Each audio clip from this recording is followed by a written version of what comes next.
8 nëntor, gëzuar datëlindjen e partisë tuaj Rama dhe Balluku. Shqiptar ngriuni luftoni për vendin tuaj.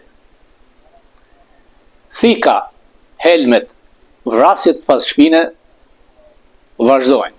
Fillimisht u quajt Partia Komuniste, pastaj Partia Punës, i ndryshuan emrin në Parti Socialiste. Nanun e zgjodhi klani Nexhmije Hoxhës, Xhunglini. Kishte punuar 12 vjet në Institutin e Studimeve Marksiste-Leniniste. Nuk ka qenë ekonomist Nano, por për ekonomi politike të marksizm-leninizmit, socialiste. Por Nano ishte i papërgjegjshëm.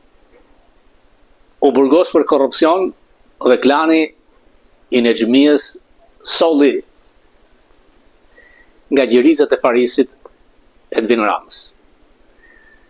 Nano thoshte që e kam gjetur me thonjë pa prerë, duke shitur ikonat që kishte vjedhur konës Ali Berishës. Më pas do thoshte që Rama është e lidhur me krimin dhe më ka kërcënuar. Fjaldori ordiner i mesazheve të zbuluara të asaj që Berisha e cilëson Lubia dhe Rametlia, duket qartë se sa e frikshme është kupola e Partisë Socialiste vazhduese e Partisë Gjaktare të 8 nëntorit 41, krijuar nga Jugoslavët. Ndaj Rama ka marrëdhënie shumë të mira me si vllaun Vučić. Nuk është rastësi. Është një urrëtie e madhe e mbrojtur ndaj Kosovës, ku në kupolën e Partisë Socialiste sot kemi ato që e cilësojnë nipin e Spiro Kolekës dhe mbesën e Ballukut. Ndërkohë që i biri Xhelil Gjonit është ambasador në NATO. Lenka Çuko, pasaport diplomatike së dhëndri ambasador.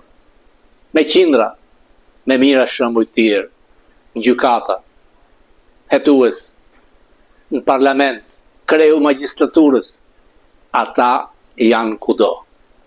Sepse e djatha shqiptare ishte në përkëmbur, s'kishte kohë të organizoj dhe u tregua fisnike duke mos marrë hak. Sipas një raportit të CIA, thuaj që në një rast përmbysje të pushtetit në Shqipëri, CIA parashikonte 300 vrarë nga kupola e lartë. Kjo nuk ndodhi. Sikur 299 të ishin vrarë e dënuar me pushkatim, do të ishim brenda parashikimit të madh të kësaj organizate antikomuniste. 4 nëntori ishte ai revolucioni i madh hungarez i 56-s. Nuk besoj se e kemi harruar.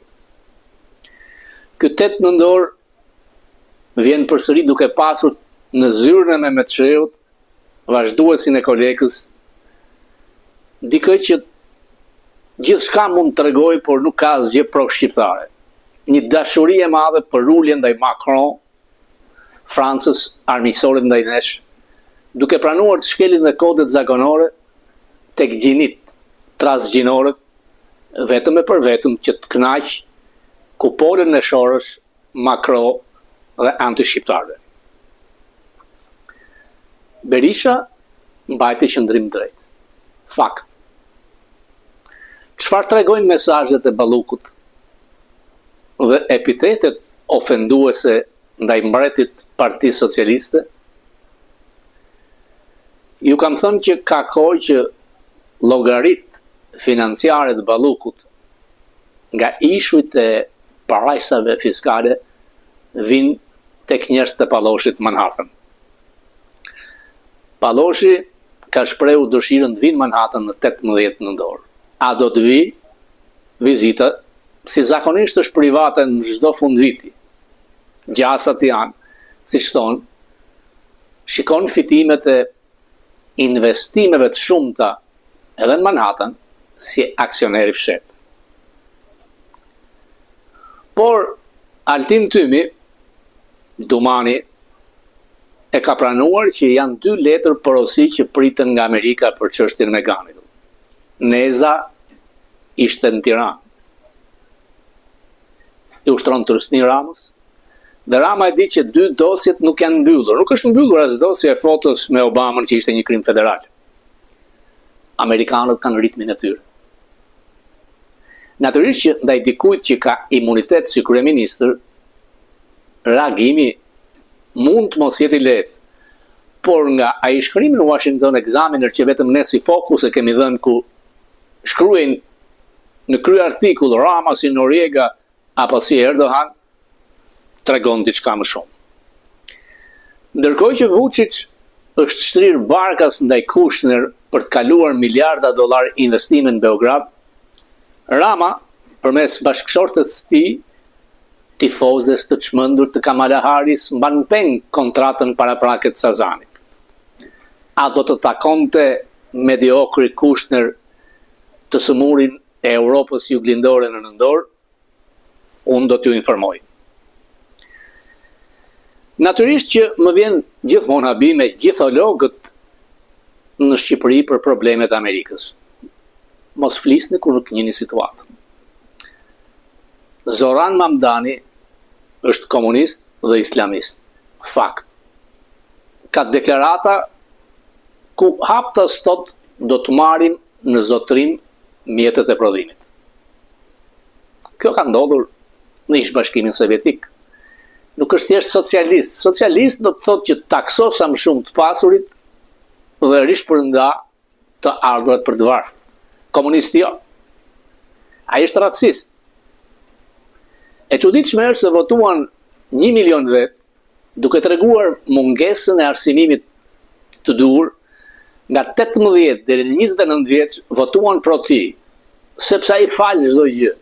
Falas shkolla, falas universiteti, kujdesi për fëmijët falas, transporti falas. Fidel Castro nuk mund t'i bëjë dhe s'ka se si. Trump ka qenë i suksesshëm, por mesazhi nuk e ka fokusin e vet. Po gabon me mbylljen e qeverisë, po bie pre e lojës së demokratëve. Kjo e ndëshkoi. Humbi garën për guvernator në New Jersey, në Virginia dhe disa gara të tjera. Prokurori Brak, i cili akuzoi dhe dërgoi në bankën e të akuzuarve Trump, pra prokurori i Sorosit Manhattan, fitoi përsëri. Një figurë e përshtirë të majtës, Nancy Pelosi, ka deklaruar se nuk do të jetë më kandidate për në Kongres. Menjëherë Trumpi ka thënë e shëmtuara Pelosi, djallë. Por Pelosi ka bërë një paralajmërim për agentët ICE, agentët federal që arrestojnë dhe kryen deportimet, se ajo do të jepte një urdhër për t'i arrestuar. Majori Brandon Johnson gjithashtu ka thënë se do të kundërshtojë me forcë ligjin federal në Chicago. Në Los Angeles, Majorja Karen Bass, si dhe në vendet tjera, thonë që do të kundërshtojnë autoritetin federal të Donit Madh. Do të përdorin çdo lloj mekanizmi, duke dhënë përparësi kundër ICE, zyrtarëve, oficerët të tyre. Majori zgjedhur Zoran Mamdani thotë se do të shërbej një lloj lidhje midis New Yorkut, por do të kundërshtoj jurisdiksionin dhe autoritetin federal. Por do t'ju thoja këtyre majorëve dhe guvernatorëve që të lexonin artikullin 6 të Kushtetutës amerikane. Ka një paragraf, klauzola e supremacisë. Duhet parë me kujdes, sepse këta major dhe guvernator do të binin në kundërshti me Kushtetutën e Amerikës. Ata do të kundërshtonin ICE dhe do të mbështesnin protestuesit e Antifës, çka Trumpi ka cilësuar si organizatë terroriste. Janë disa, e majta është hedhur në sulm. Mamdani e konsideron veten socialist demokratik, është komunist, një ide. Dhe këta major, këta guvernator, i konsiderojnë oficerët federal të ICE-s si nazistët e Gestapos. Dhe Mamdani e thot që do ta keqsoj marrëveshjen dhe lidhjet midis policisë New Yorkut dhe policëve të ICE-it, pra zyrtarëve federal. Por Trump do të hiqte miliarda dollar nga fondet federale. New Yorku do të vuante. Përse duhet lexuar klauza e supremacisë që jep në detaje se çfarë pushteti kanë autoritetet lokale, shtetet në këtë federal, në këtë shtet që është shtet federal. Kjo ka filluar historikisht që në shekullin e 19, ku thuhet që qeveria federale ka jurisdiksion ndaj shteteve. Dhe kjo u pa qartë në vitin 1861, kur Karolina Jugore kërkoi të rebelojë. Aty në Fort Sneer është hapur zjarr. Dhe ne e dim se çfarë ka ndodhur. Për 4 vitet më pas janë vrarë 700.000 vetë. Dim që midis 1961 dhe 1963 kemi pasur një tjetër orvajtje për të anuluar klauzolën e supremacisë. Guvernatorët në Mississippi dhe Arkansas, si dhe Alabama, thanë që ligji federal nuk aplikohet këtu. Mori një vendim Gjykata Supreme. Ata thonin që ne kemi mendimin se ne mund të drejtojmë vetë shkollat tona dhe njerëzit tanë lokal. Dhe do të jemi rezistues ndaj ju. Por Eisenhower dhe më pas Kennedy thanë jo, nuk mundet. Ne kemi qeveri federale. Kemi ushtrinë dhe do të përdorim ushtrinë për të federalizuar gardat tuaje kombëtare dhe do t'ju arrestojmë, sepse na mbështet artikulli 6 i Kushtetutës. Pra, ajo që na u paralajmërua në vitin 1861, apo terrori kundërshtues në Shtetit Federal në vitin 1961 deri në vitin 1963, duket aktuale sot. Majori Johnson i Chicagos thot se do të ndaloj forcat e ICE. Nuk do t'i lejojmë të kryejnë detyrën. Dhe sherifi, si dhe policët, kanë marrë urdhër nga autoritetet në San Francisco që të arrestojnë oficerët e ICE si mbas thirrjes bërë nga Nancy Pelosi. Sepse ata mendojnë që po deportojnë njerëz që nuk kanë krime federale. Në qoftë se Nancy Pelosi do të thoshte që nuk pëlqejmë politikën e Trumpit dhe do të arrestojmë policët e imigracionit, kjo sjell një problem të madh, sepse një polic lokal do të ngrej armën e tij ndaj një polici federal.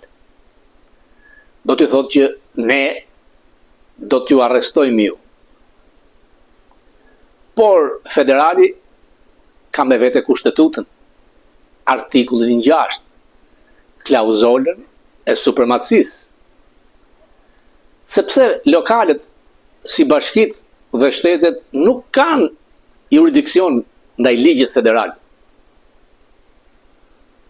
Kështu që në qoftë se një polic lokal thot që ju po dhunoni nocionin se si njerëzit do të arrestohen në San Francisco, do të keni përballë dy lloj oficerës të armatosur, sepse dikush do të vinë nga Kalifornia, i gardës kombëtare, do të ketë një përplasje me atë policin lokal. Është një paranoj. Por kur një kongreswoman, e cila deklaron që do të ikë, shkon deri në këtë pikë që thotë do të arrestojmë oficerët e ICE, kjo është skandaloze. Ata besojnë tek opinioni tyre. Por janë gabim, sepse janë kundër kushtetutës këtij vendi të madh. Çfarë përpiqet bën ICE, Policia e Migracionit? Ta zëmë se i arrestuan. Çfarë do të ndodhë mas kësaj? Do të vim tek skenari i luftës civile? E dim se ku na dërgon. Se çfarë pasoja kemi? Tani dua t'ju shpjegoj ato që po ndodh në Senat. Senati ka një forcë shumë të madhe. Ju e dini që ne jemi ende pa ambasador. Një senator i vetëm ka forcë të bllokonte nominimet. Ekziston ajo që quhet filibuster. Pra, minoranca ka në dorë maggiorancën. Duhen 60 vota që të kalonin nominimet, siç duhen 60 vota tani për të kaluar rifinancimin federal. Kjo të bën që të kesh kompromis, se ata etrit themelues kanë qenë zgjuar. Por ka një opsion. Opsioni nuklear, bërthamor. Kalon një votim dhe nga pas kësaj çdo votim Senat bëhet me 50+1. Trump nuk pyet për Partinë Republikane. Trump kërkon që të përdori opsionin nuklear dhe me 50+1 të hapi qeverinë, pra të mos jetë mbyllur, dhe çdo lloj votimi të kalojë në këtë mënyrë. Problemi është se po u hap kutia e Pandorës, demokratët do të bëjnë qef më vonë, sepse dihet që Kongresi, Senati do të kalojnë nga ta mbas 2 vjetësh, mbas 4 vjetësh, sepse e tillë është politika.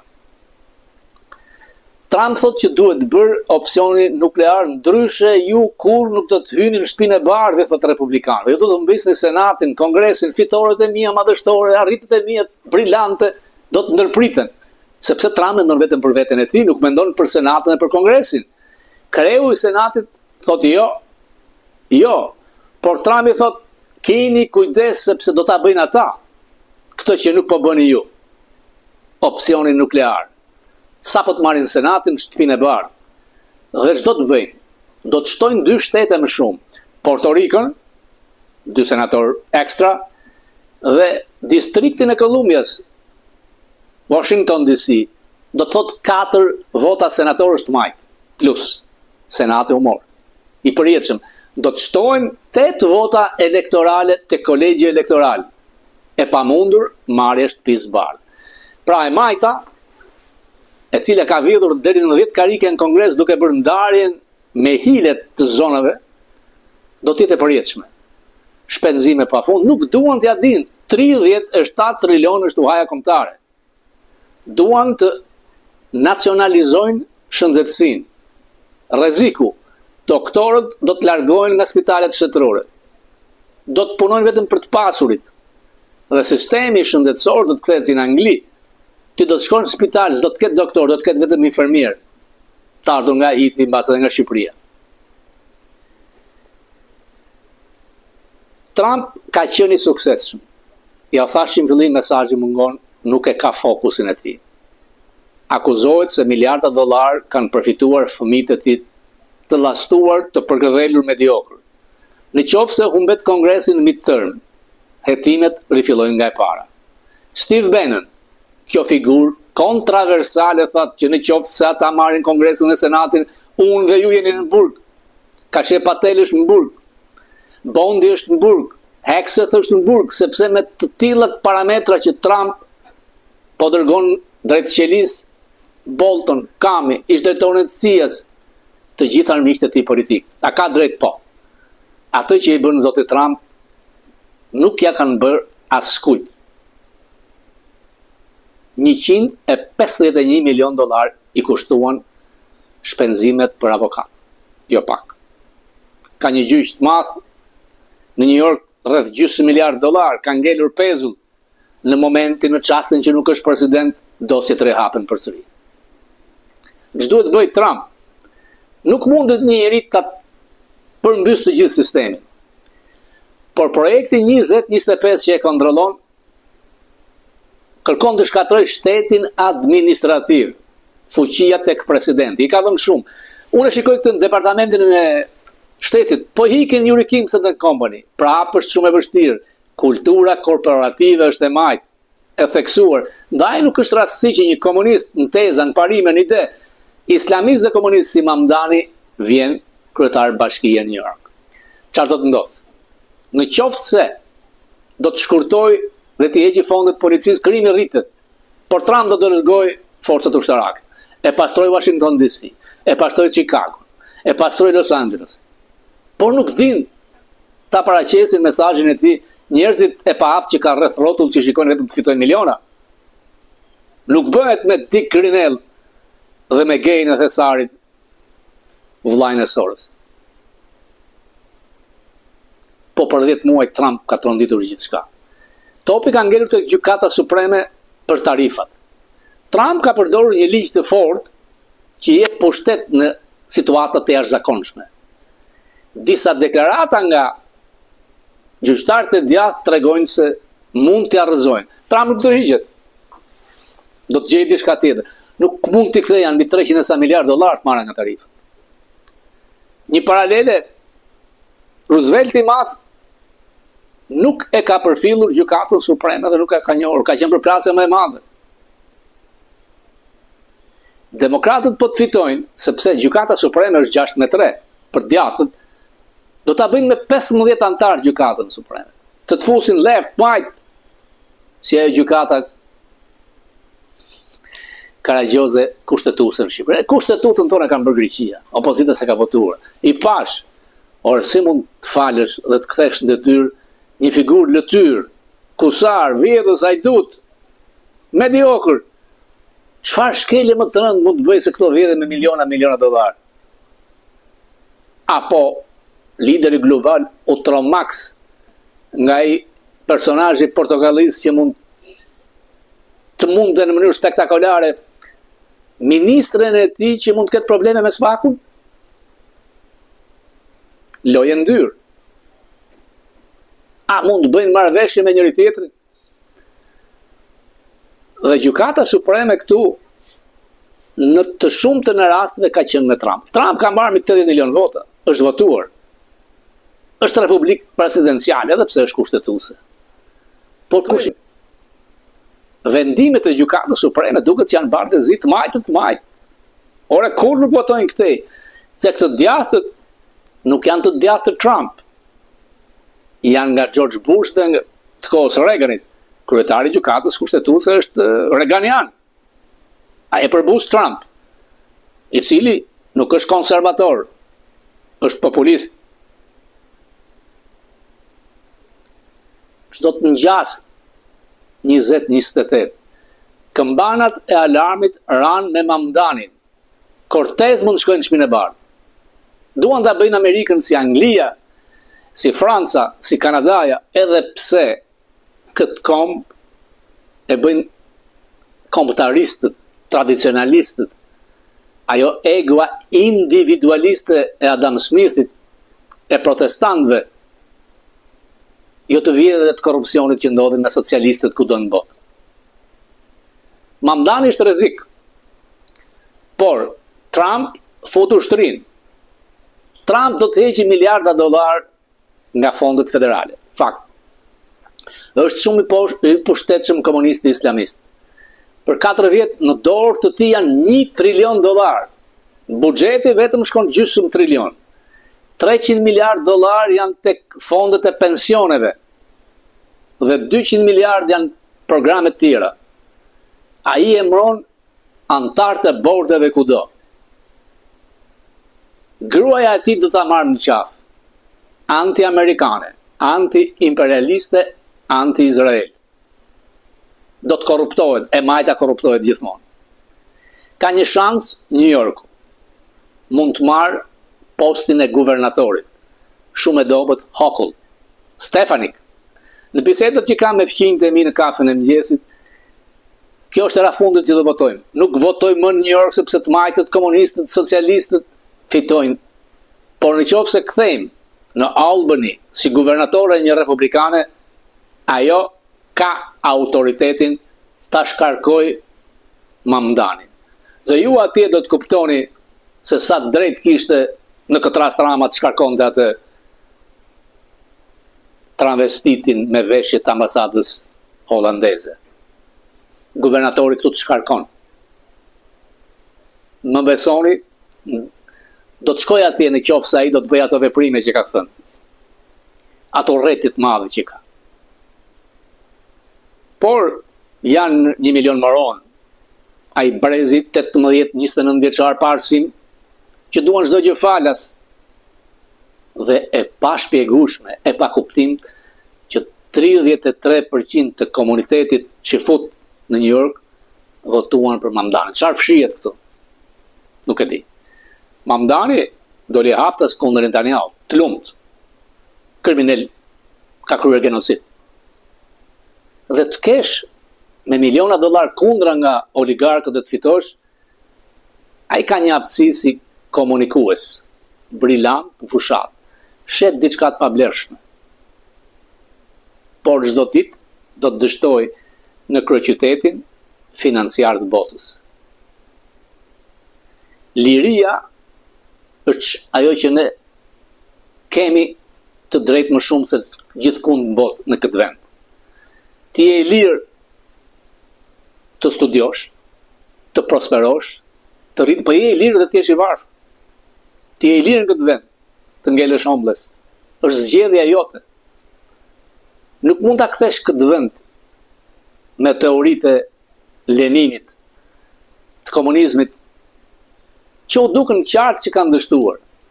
Natyrisht, ai ka të drejtë për shumë gjëra. Fair play. Klasa e të pasurve duhet paguajnë në mënyrë të ndershme taksat. Le të shikojmë. Por tezat socialiste dhe komuniste nuk ka se si të funksionojnë në këtë vend, që është vend i sipërmarrjes lirë. Nuk them kapitalist se është term që e ka nxjerrë Marksi. Sipërmarrje e lirë.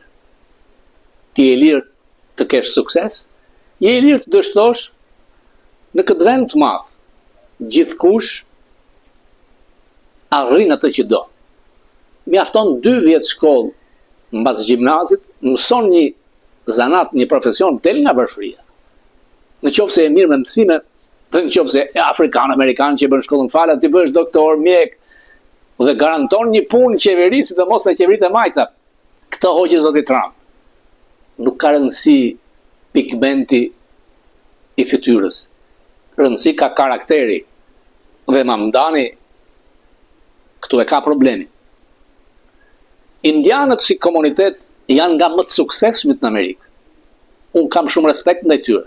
Janë doktor, mjek, inxhinier, shumë dhe katolik shkojnë në kish, por personi i lindur në Uganda nga komuniteti indianëve që kontrollon si hebrejtë atë vend, deklarohet musliman. I ati quhet Mahmud,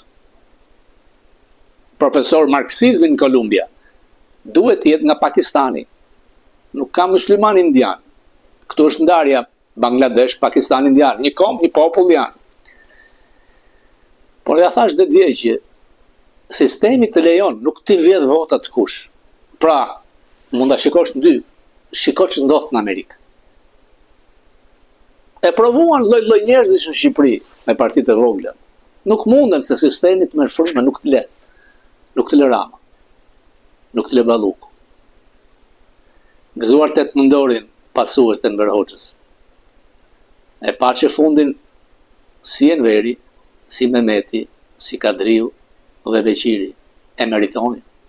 Unë ju falenderoj.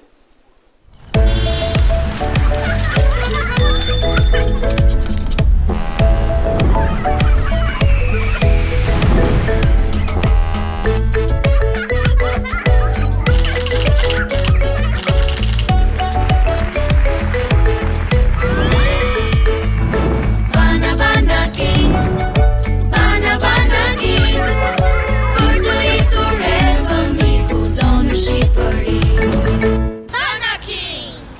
do në Shqipëri.